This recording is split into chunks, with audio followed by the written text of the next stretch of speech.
Hello, എല്ലാവർക്കും നമ്മളുടെ ചാനലിലെ ഒരു പുതിയ വീഡിയോയിലേക്ക് സ്വാഗതം. അപ്പോൾ ദേ കുറേ ദിവസമായി നമ്മൾ കോളിഫ്ലവർ മേടിച്ച് വെച്ചിട്ട് കേട്ടോ. അപ്പോൾ ഇന്ന് ഇതിനെ എടുത്തില്ലെങ്കിൽ ഇത് വാടിപ്പോവും. അതുകൊണ്ട് നമുക്ക് ഇതിനെ കോളിഫ്ലവർ പക്കോടയെന്നോ ബജിയെന്നോ എങ്ങനെ വേണമെങ്കിലും പറയാം കേട്ടോ. അപ്പോൾ മമ്മി അതിനെ കട്ട് ചെയ്യുമ്പോഴത്തേക്ക് ഞാൻ കുറച്ച് വെള്ളം വെച്ച് തിളപ്പിക്കാമെന്ന് വിചാരിച്ചു കേട്ടോ. ഈ പച്ചമുളകും ഗാർലിക്കും മമ്മി മറ്റെന്തോ ആവശ്യത്തിന് എടുത്ത് വെച്ചാണ് കേട്ടോ. ഇതുമായിട്ട് യാതൊരു ബന്ധവും ഇല്ല കേട്ടോ, അത് ആ സൈഡിലിരിക്കുന്നെങ്കിലും. അപ്പോൾ ദേ അതിന് വേണ്ടിയിട്ടുള്ള വെള്ളമാണ് കേട്ടോ ഇവിടെ നമ്മൾ തിളപ്പിക്കാൻ വെച്ചിരിക്കുന്നത്. അതിലോട്ട് കുറച്ച് ഉപ്പ് ഞാൻ ഇട്ട് കൊടുക്കുന്നുണ്ട്. എന്നിട്ടൊരു 2 മിനിറ്റ് കുക്ക് ചെയ്തെടുക്കുന്നുണ്ട് കേട്ടോ. ഒരുപാട് വെന്ത് കുഴഞ്ഞു പോകരുത്. ഒരു 2 മിനിറ്റൊക്കെ ബോയിലായി കഴിയുമ്പോഴത്തേക്ക് വെള്ളം തിളച്ചിട്ടൊരു 2 മിനിറ്റ് ബോയിൽ ചെയ്തിട്ട് നമുക്കൊരു കണ്ണോപ്പ് വെച്ചിട്ട് അതിലോട്ട് വാർക്കാൻ വെക്കാമെന്നോ എങ്ങനെ വേണമെങ്കിലും, എങ്ങനെയാണ് പറയുന്നതെന്ന് എനിക്കറിയില്ല. നമ്മൾ സാധാരണ അങ്ങ് ചെയ്തു പോവല്ലേ, ഒരു വീഡിയോയ്ക്ക് വേണ്ടി പറയുമ്പോൾ നമുക്ക് വാക്കുകൾ കിട്ടില്ല കേട്ടോ. അപ്പം കണ്ണോപ്പയിലോട്ട് ഊറ്റി വെക്കണം. ഇപ്പോൾ ഓക്കെ ആയല്ലോ. അത് ഊറ്റി വെക്കുമ്പോഴത്തേക്ക് നമുക്ക് ഇതിന് വേണ്ടിയിട്ടുള്ള ബാറ്റർ റെഡിയാക്കണം കേട്ടോ. അപ്പം ബാറ്റർ റെഡിയാക്കാൻ പോയപ്പോഴാണ് നമ്മൾക്ക് കടലമാവില്ല എന്നുള്ള വിവരം മനസ്സിലായത് കേട്ടോ. കടലമാവ് മേടിച്ച് വെച്ചിരുന്നെങ്കിലും എന്തോ കുറച്ച് തിരക്കുകളും കാരണങ്ങളാലും നമുക്കത് എടുക്കാൻ പറ്റിയില്ല. അതിൻ്റെ എക്സ്പയറി ഡേറ്റ് കഴിഞ്ഞു പോയി കേട്ടോ. എല്ലാത്തിലും 1 മന്ത് എക്സ്പയറി ഡേറ്റ് ഒക്കെ ഇട്ട് തരും. ചില മൈദയിൽ 15 ഡേയ്സ് ഇട്ട് തരും.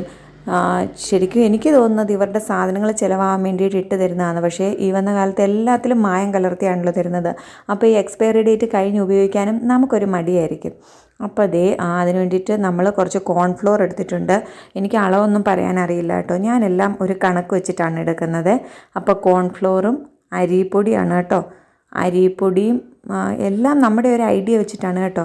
അപ്പം കോളിഫ്ലവർ മാത്രമല്ല, കുറച്ച് വഴുതനങ്ങയും കൂടി ഇരിപ്പുണ്ട്. അപ്പോൾ ഇത് കഴിഞ്ഞിട്ട് ബാറ്റർ ബാക്കി എന്താണേലും കാണും. അപ്പോൾ ആ വഴുതനങ്ങയും കൂടെ അങ്ങ് ബജിയാക്കി എടുക്കാം എന്ന് വിചാരിച്ചിട്ടാണ് കേട്ടോ കുറച്ച് കൂടുതൽ പൊടികൾ എടുക്കുന്നത്.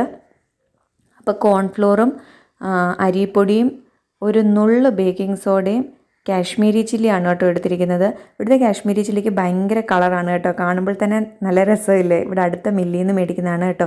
ഇപ്പം മഴയൊക്കെ ആയതുകൊണ്ട് നമുക്ക് മുളക് ഉണങ്ങി പൊടിക്കാൻ പറ്റുന്നില്ല. അപ്പോൾ പിന്നെ എടുത്തത് നമ്മുടെ വീട്ടിൽ തന്നെ കുരുമുളക് പൊടിച്ചത്, അതേപോലെ തന്നെ കായപ്പൊടി, കുറച്ച് പെരുംജീരകപ്പൊടിയാണ് എടുത്തിരിക്കുന്നത് കേട്ടോ. വേണമെങ്കിൽ ഗരം മസാല ഇടാം കേട്ടോ, അപ്പോൾ നല്ല ടേസ്റ്റൊക്കെ കിട്ടും. ഇത് നല്ലതുപോലെ മിക്സ് ചെയ്ത് കുറേശ്ശെ വെള്ളം ഒഴിച്ച് നമ്മൾ ഇളക്കി കൊടുക്കുക. എല്ലാം കഴിഞ്ഞിട്ട് ഫൈനലായിട്ട് നമ്മൾ കുറച്ച് മൈദയും കൂടെ ചേർത്ത് കൊടുക്കണം കേട്ടോ. മഞ്ഞൾ പൊടിയുടെ കാര്യം ഞാൻ വിട്ടുപോയെന്ന് തോന്നുന്നു. കുറച്ച് മഞ്ഞൾ പൊടിയും കൂടെ ചേർത്ത് കൊടുക്കണം കേട്ടോ. എല്ലാം കഴിഞ്ഞ് നമ്മൾ കുറച്ച് മൈദയും കൂടെ ചേർത്ത് കൊടുക്കുന്നുണ്ട്. അപ്പം നല്ല തിക്ക് ബാറ്ററായിട്ട് കിട്ടും. അന്നേരം നമ്മളുടെ കോളിഫ്ലവറിൽ നിന്നൊന്നും വിട്ടുപോകില്ല കേട്ടോ. ഇതെൻ്റെ മാത്രം ഒരു രീതിയാണ് കേട്ടോ. വേറെ ആരെങ്കിലും മൈദ ഇടുമെന്ന് എനിക്കറിയില്ല. അപ്പം ഞാൻ മൈദയും അരിപ്പൊടിയും കോൺഫ്ലോറും കായപ്പൊടിയും കുരുമുളക് പൊടിയും മഞ്ഞൾ പൊടിയും പെരുംജീരകത്തിൻ്റെ പൊടിയും കാശ്മീരി ചില്ലി എടുത്തിട്ടുണ്ട് കേട്ടോ. ആവശ്യത്തിന് ഉപ്പും എല്ലാം കൂടെ നല്ലതുപോലെ മിക്സ് ചെയ്യുമ്പോൾ ബാറ്റർ നല്ല തിക്കായിട്ട് കിട്ടും. നമ്മുടെ കോളിഫ്ലവർ മുക്കുമ്പോൾ ഇങ്ങനെ വിട്ടു പോരില്ല കേട്ടോ.